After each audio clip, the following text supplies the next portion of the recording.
Fox News Studios. Get ready for a show with a unique look at politics, pop culture, religion, and more. It's Tom Shillue. Coming live from New York City, Fox News Talk Radio. Jimmy Failla in for Tom Shillue, doing the damn thing, as the kids like to say. 833-8524-TOM is the phone number if you'd like to be a part of the program. Also the phone number if you would not like to be a part of the program. We can take the constructive criticism. New York's an exciting place right now because the Yankees just made the World Series. This next guest, I'm thrilled to have her here. I don't know how she feels about the Yankees, but we'll get into it. A Fox News contributor, the star of the Greg Gutfeld Show. Oh, yeah, that's me. In my eyes, the star. Thank you. It's in my eyes, too. Everybody has a favorite player on the team. You know what I mean? This is like our own boy band. But the great Kat Timpf is here. Hi. You're like a generation's, the Gutfeld Show is like a cable news generation's boy band in a roundabout way. So there's like, you know, in the new kids, they were like Donnie guys and Danny guys and stuff like that. You're likened to that, obviously being a female lead. Yes. It sets you apart from the rest of the cast. Yes. But in your own way, you're your own new kid on the block. How do you feel about that? Is that like a full circle thing for you? Did you listen to the new kids growing up? No, I'm a little too young for that. Is that true? Yeah. Kat Timpf, I had no idea. Yeah, I'll be 29 in 9 days. So the new kids are one of the few bands you have not offended. Yes. Because I know we've talked about your Radiohead dust-up earlier. But I wanted to ask you this before we get into the grown-up stuff. Do you care about the Yankees? Do you not care? I know we ran into each other in a bar the other night at one of Kennedy's Drink-A-Ramas. Yeah, Kennedy's Drink-A-Ramas. See, the Kennedy is the greatest friend in the world. Our mutual friend, as everybody knows, host of a fantastic show on cable news. Many people would argue the best written show on cable news. Oh, I wonder why you would say. I wonder why I'd say such a thing. But the Kennedy is like one of those friends that's like, I don't know if I'm going to go home or we're going to stay out for 3.5 days. She says, have a drink. And I'm like, all right. Yeah. I know how I'm going to feel tomorrow already right now. Let's have a drink. Cut to you two at a cockfight in Chinatown. Yeah, exactly. You're holding a rooster and a wad of cash. Exactly. Two chickens are beating each other up. Well, it's great to see you.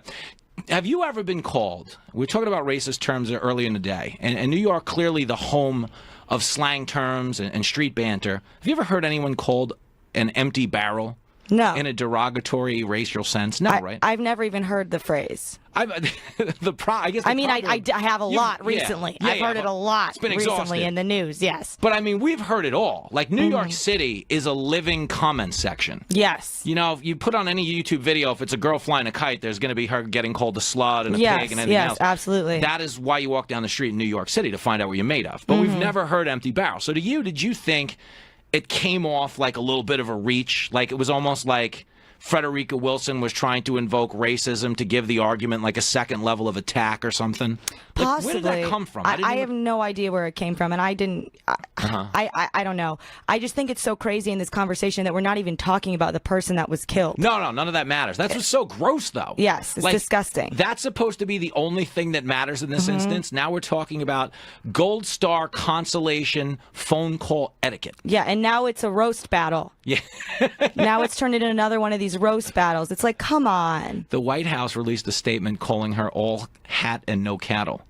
A statement. That's an official statement coming from the White House, well, and this is where we are. That's a pretty solid statement by them, but no, it is. It's a funny term. But yeah, that's what it's devolved into, and it's kind of like it is. It's kind of gross because you just want to believe certain things are like off limits. Like I was saying earlier, in the mob, as heinous as things can get in the mob, there's certain things they don't do. Right. You know what I mean? They won't shoot your family, women, children, and stuff like that.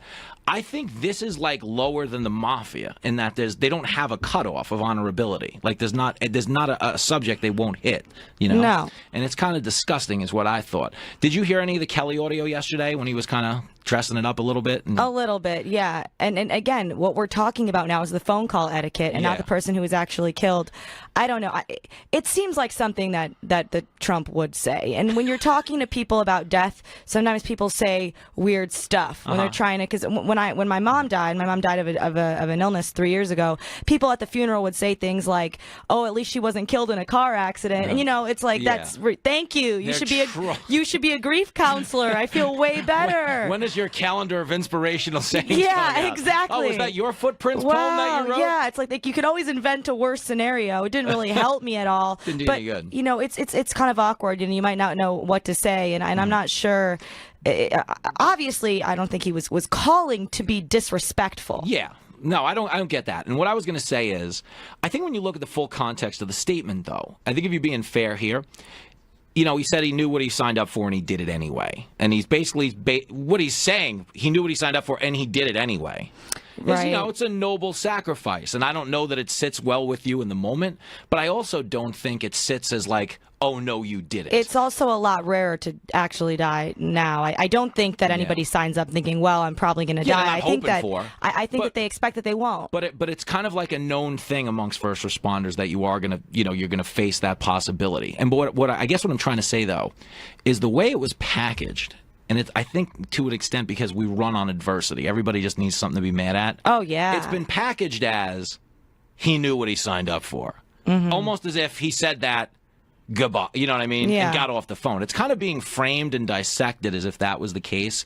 And I just feel like that this is like a gross overreach. And I don't, you can't defend Trump across the board on everything because you'd be an idiot. You'd sound like an idiot if you did, and, you wouldn't have a lot of integrity at that point. But I think this is one of those examples where he makes enough unforced errors, on his own, that the media kind of impugns their own credibility by mischaracterizing things. Meaning you don't have to create Trump controversies. Right. Because he creates them for you. Yes. So when you go out and manufacture new ones, it kind of discredits you when the real ones arise. And I think this is an example of that. But then he comes out and calls her a liar. He could have just said, yeah, I guess I'm not a good grief counselor. I'm sorry.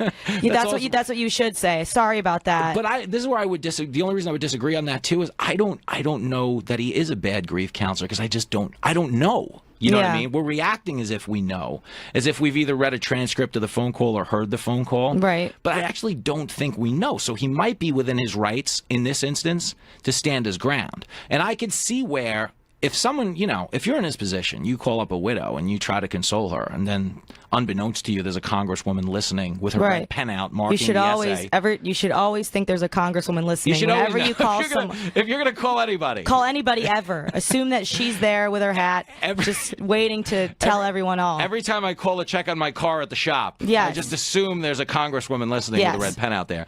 But the point is, if this call takes place, you find out the congresswoman was listening and she said something about you that you don't think is true, though, you do have to come back guns blazing, don't you think?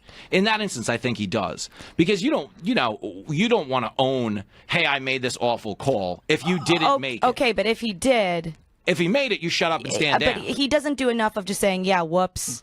I've never heard him say whoops. And none of us has ever lived a life where we don't deserve a whoops. I have several of them a day. My whole life is a lot of whoops. I have an 8-year-old whoops that I feed and take to school every day. Yeah, congratulations. Oh, shout out to Lincoln Failla. That's so true. Totally planned. Unlike the wedding. But no, Jenny Failla's a good girl. And if you're just joining us, Kat Timpf is in studio at 833-8524-TOM. We're chatting it up on the Tom Shillue Show. Mom and Dad are away. We're throwing a party in the house right now. Trying not to wreck the place. Anyway. So what I thought is, as I watched this whole thing unfold today, is I just thought it was supposed to be like the wake-up call for the whole country where we realized we were just supposed to like take a break and go outside. Yeah. It's like if we're fighting over this, it's like we're at that point in the relationship where we just need to get away from each other a little while. Yeah, and then you wait.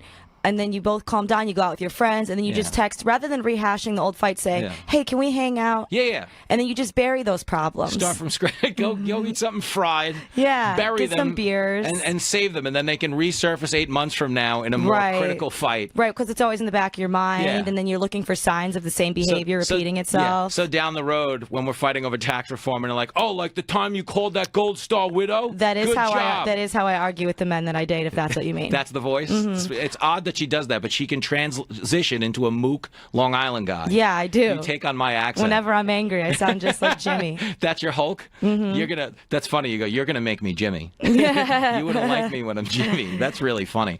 And let me ask you this question, because we're talking about scandals and people being upset.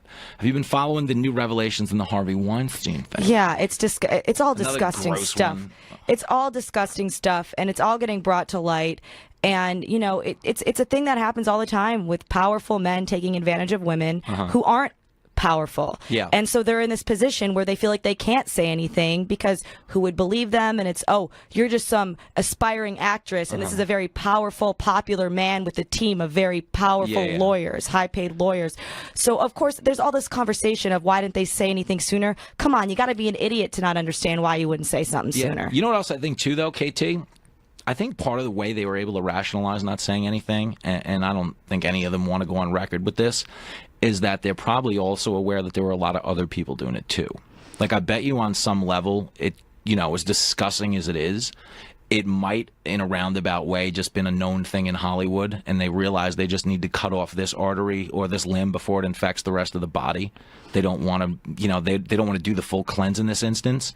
Because I don't know how else you could, I get where you wouldn't say anything, but I'm amazed that it's so hard to keep anything a secret in this day and age. There's no excuse for the people who were also in positions of power who covered it up. There's no excuse for those people. Not. But I meant the victims themselves. There's a lot of criticism of, well, if that happened to me, first of all, if you're saying if that happened to me, then you don't know what you're talking about, and you need to sit down and shut up. It's not your bag. But come on, if you're this young woman with no resources, and there's someone with so many resources with a position of power over you, what are you going to do? And then it's a he said, she said. Who's going to win in a he said, she said? You or this man with all these powerful lawyers and respect from the public? I was saying earlier, it's actually a he said, she said, she said, she said. Yeah. To be correct. But you might not know, you might not know that. You might, if that's why when one person comes out, it does become easier for other women to come out, because then you say, oh, okay, more people will be more likely to believe me. Yeah, that's definitely a big thing. I think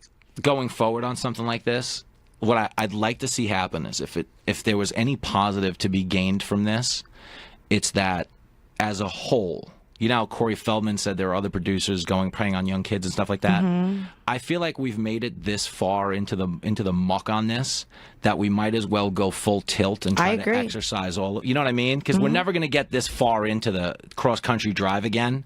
So we're pretty much in the cross country drive to actual gross land USA. Yes, we've made it to like Montana. We've only got like a few miles to go. So I think we ought to get there. We want to take your calls and thoughts on that when we come back at 833-852-4TOM. What a positive day for radio. We've got Gold Star widows. We've got sexual assault. If this does not wet your comedy whistle, right, exactly, there is something wrong with you. Terrible. More with Kat Timpf when we come back in a minute, right here on Fox News Talk Radio. Call and talk with Tom now. Back up, you creep. 833-852-4866. Get away from me. Tom Shillue.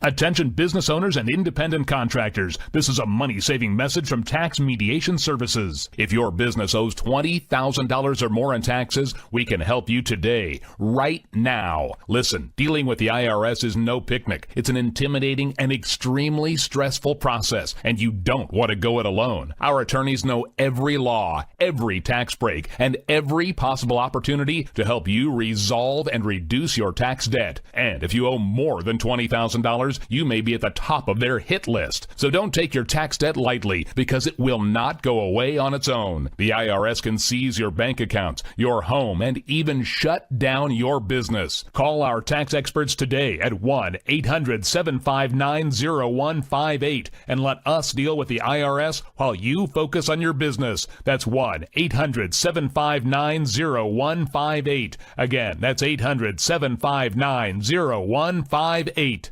Here's George Foreman with InventHelp. Hi, I'm George Foreman. Do you have an idea for a new product or invention? People ask me all the time, George, how do I get my idea in front of companies? How do I get a patent? What do I do next? Do you have the same questions? I'll tell you like I'll tell them all. Call my friends at InventHelp. Call InventHelp today for free information. InventHelp has been helping inventors for more than 30 years and has sales offices nationwide. InventHelp can submit your invention to companies who are interested in receiving new ideas. If you have an idea and want to try to patent it and submit it to companies, you should call InventHelp today for free information. Listen, I can't guarantee a company will be interested in your idea, but I believe every inventor deserves the opportunity to step into the ring and take their best shot. Put InventHelp in your corner. To get your free inventors information, call 1-800-359-7341. That's 1-800-359-7341. Again, 1-800-359-7341.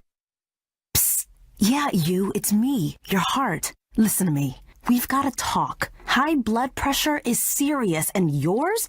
Whoa. What happened to us? We used to be so much more active. But lately you've been ignoring me. I know you think I'm just gonna keep ticking away forever, but you're wrong. You can do so much more to control your high blood pressure. Doing the minimum isn't doing enough. I'm under a lot of pressure and can quit whenever I want. Bet you didn't know that. But I like my job. Just treat me better. Check on me. Give me something green to nibble on every once in a while. And maybe we can do some exercise on occasion.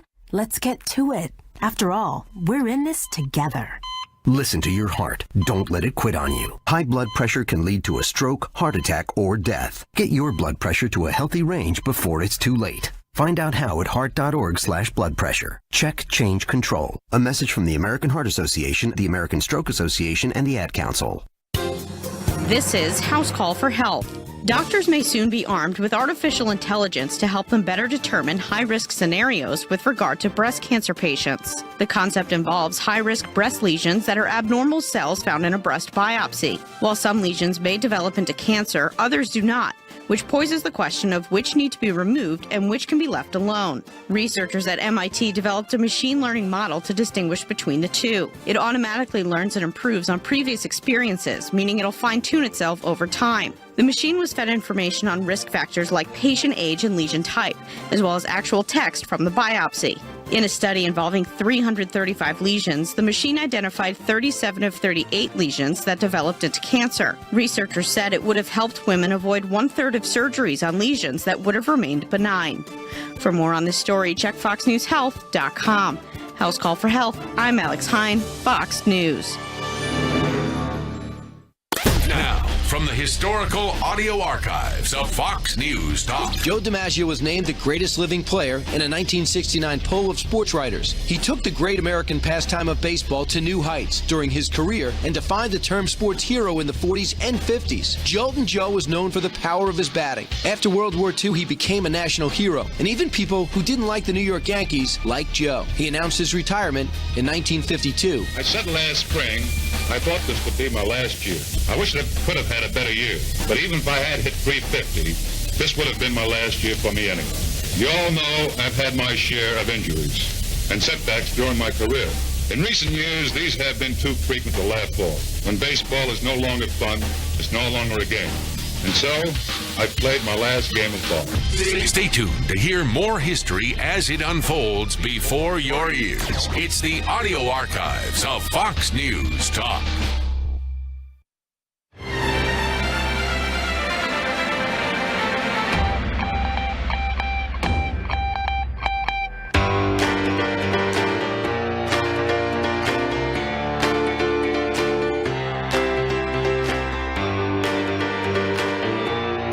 News Talk Radio. Jimmy Failla in for Tom Shillue. 833-852-4TOM is the phone number. 833-852-4TOM. You see how I sped the cadence, Kat Timpf? Yeah, you did a great job. Kat Timpf is in studio. But I do give out the number correctly. I hate people, and you know these people, who when they give you their phone number, they don't give it in a proper cadence. Like, what's your number? They're like, it's 21-8431. And you're like, yeah, what are you, British? Yeah. Is it an overseas area code? That drives me crazy. I am a proper area code giver-outer. 833-852-4TOM. Chatting with the great Kat Timpf, star of the Greg Gutfeld Show. In my eyes, and this boy band, you're my favorite. You're my Donnie. Thank you. That's amazing. And I know I dated myself. Is there a better boy band, a more current reference that would work for you? Well, I mean, I was a Backstreet Boys fan. Okay, that's fair. Yeah. They came, where I grew up in Levittown, Division Avenue High School. They came to Renee Lieb's Halloween party because they performed at our school as part of like Dare Week, which was like an anti-drug week. Yeah, I know. I was in Dare too. And that's funny. And one of them hit on one of the girls and came to Renee Lieb's Halloween party and all hung out and were like a thing. Renee, was she the coolest girl in school after that? Renee was very cool. Her mom. Her mom was the mom where you could go over there and do stuff. Yeah. You could like drink there in 6th grade. How's Renee now? She's she's killing it. When I taped my stand-up special for Amazon, she was there. She showed up. Wow, Renee. Loud and proud, looking good, Renee cool. always coming through in the clutch, cool, sounds like. Cool husband with like a fancy foreign name. It wasn't Thor, but it was something close to Thor. No, I'm a fan of the Leaves. I want to be Renee when I grow up. You want to hang with the Leaves. Well, you know how boys are and you know how life is. And we were like, oh, look at these losers in a band. Yeah. Yeah, dirtbags. What are you guys guys doing? You know, they're all worth $1 trillion. Yeah. Hanging out, but unbreak my heart. All come the way on. to the bank. Now you're hitting reference notes and everything. 100%. We're talking about comedy gold today on the show. We've got sexual assaults, gold star phone calls. Yes. We're trying not to spend too much time on that at the moment. Kat and I are trying to lift our spirits because one of our teams is going to the World Series. You've purported to not care about the Yankees. I don't. Well, my grandpa used to always say, he told me when I was little, that your favorite team is whoever's playing the Yankees. But this is a really complicated situation for me because I'm a Detroit Tigers fan. Oh, that's right. And so it's really emotional for me to see Verlander with someone else. I know. It's like you're watching your ex with his new girl. Yeah, and he's like happier with he her. He looks like he's in a good mood. And so it's like the Yankees I hate so much, but Verlander, like, what are you doing? I don't want to see you happy with her. But think about this. The Yankees might crash that union tonight. I know, but I hate the Yankees too. But maybe, I mean, in this instance, in this baseball Sophie's Choice, what does Kat Timpf do? What do you do? It depends. I want to root for Verlander because, you know, we've have this special thing together. But does he know this? He doesn't seem to know or care. It's getting to this place in the conversation now where I'm starting to worry for the guy. Yeah. Do you have 400 Justin Verlander bobbleheads in your apartment? Like, no, is it one of those things? But I have some stuff. Do you have a Kate Upton voodoo doll? Have you had it with Kate? No, but that's a great idea. You think that's how you take her down? Yeah, if it weren't for her, then we'd be together. She's the only thing stopping it. It's so funny. Only thing in the way. If you just joining us, Kat Timpf is in studio, serial stalker and star yes, of the Greg thank Gutfeld you. Show at 833-8524-TOM. Do we have time to take a quick call? We're going to go to Cliff in Waterbury, Connecticut, because he has some thoughts on the Gold Star thing, and we want to venture outside our media bubble, as yes, the kids Cliff. like to say. Let's see what Cliff's got. Let's go to Waterbury, Connecticut. Cliff, how you living, man? I'll keep it simple. Let's keep it brief. Perfect. So sincerely, on behalf of myself and this great nation and the White House, we sincerely give our prayers and our thoughts to the family that lost their loved one. He certainly sacrificed a great deal for this nation, and so we will continue to keep you in our prayers and our thoughts. God bless you, coming from the White House. This is President Cliff. How bad was that?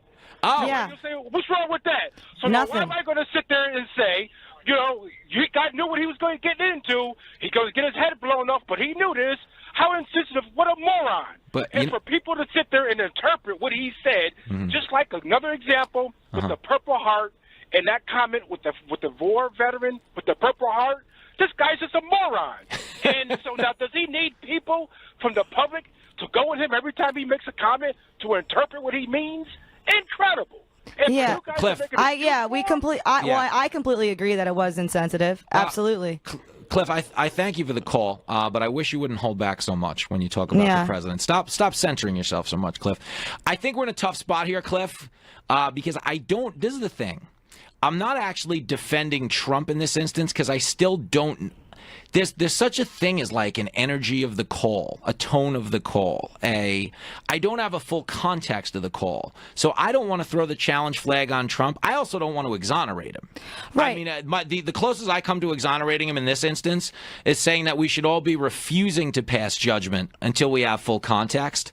But that's just, it's not how the world works now. Now the world is just bum fights. We're just swinging. I mean, we have to go to break in 20 seconds, and me and Kat will immediately begin swinging at each other, as per our want. Kat Timpf, we will always have this. Yes. And I will see you next week on Fox News Talk Radio. Yes. When we come back, more of your calls, emails, talks, texts, and tweets right here on Fox News Talk Radio.